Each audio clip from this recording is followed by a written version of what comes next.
شغل اساسی قسمت بیشتری اهالی جماعت دهاتی به نام ترسون تویچیف شهر ترسونزاده کشاورزی بوده. مردم دهات از زمین فایده خوب به دست میآورند. در حدود جماعت نزدیک به 150 خوجگی دهقانی فعالیت دارند که عین حال در همه آنها کشتی تیرماهی و شودگارکنی و نرمکنی زمین ها براه مانده شده است. پرورش لیمو و سبزیجات و پالزی ها در گرمخانه ها برای اهالی دهاتی به نام ترسون تویچیف منبع خوبی درآمد گشته است. ما امسال در کشتی اول در گرمخانه ها بادرینگ را کش کرده حاصل خوب هم به دست آوردیم. کوشش کردیم سری وقت بازارهای پایتخت و منطقه را با سبزیجات تر و تازه تامین نماییم. اکنون می‌بینید عین حال ما در کشتی دوم پمیدار و گلکرم شوندیم. حاصل خیلی خوب شده است. دو مرتبه جمع‌آوری نموده با بازارهای دوشنبه و ترسونزاده به فروش بردیم. حالا حاصل فراوان است.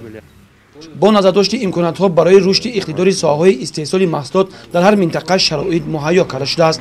با مقصد تامین بازار استعمالی در شهر ترسونزاده سال تا سال تعداد و مساحت گرمخانه‌ها افزون می‌گردد. دهقانان همسفر در گرمخانه‌ها لیمو، اپلسین، ماندارین، کرم، لبلبو، پیاز و سبزی، پمیدار و بادرینگ و دیگر سبزیجات‌های نیاز مردم در فصل زمستان را کشت کرده همیشه کوشش می‌نمایند مردم کشور را با سبزیجات تر و تازه در همه فصل سال تامین نمایند. بادرینگ کوردگ بودیم بسیار همین حاصلش نقص شد. درآمد نقص کردیم و ما تجربه نداشتیم. با همین تجربه آموخته ایستادیم. ما به حال قدرت پمیدارهای چیندیم، بازار رو برآوردیم. ما درآمدش با فرزندان با توی کردیم. فرزندان میخوانند. خدا با شکر. همین گرمخانه تشکیل کردن این کارهای وسیع کردن ممکن بوده است. یک بار کمتر آدم خطا میکند و دوم بار همین خطاهای اصلاح کردن ممکن، چونکی شهر ترسونزاده دا همه میداند که همین دهقانهای اصیل و باغبانهای اصیل هست. باید مکن پیروی کرده ما شاگرد کنیم.